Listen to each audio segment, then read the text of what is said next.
Friends, welcome to Uma's cookery. இன்றைக்கி நம்ம பார்க்க போகிற டிஷ் இனிப்பு பணியாரம். ரொம்ப சிம்பிள் அண்ட் ஈஸியான டிஷ். ஈவினிங் ஸ்நாக்காக குழந்தைங்களுக்கு கொடுக்கலாம். இதுக்கு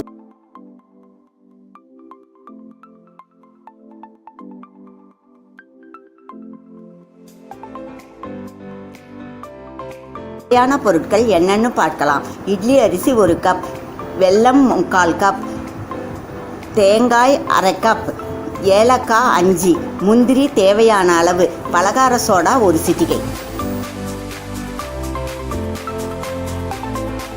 2 மணி நேரம் மிதமான சூடான தண்ணியில் ஊற வச்சுட்டு மிக்ஸி ஜாரில் அரிசி, வெல்லம், ஏலக்காய் போட்டு அரைச்சிடுங்க.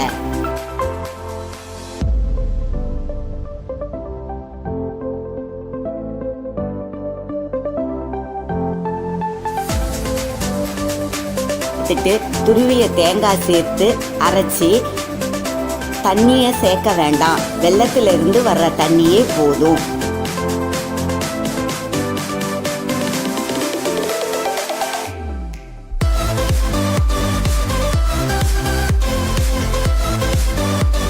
ட்ரான்ஸ்ஃபர் செஞ்சு அதில் முந்திரி, பலகார சோடா சேர்த்து கலந்து 1 மணி நேரம் ஊற விட்டு பணியாரம் செய்யலாம்.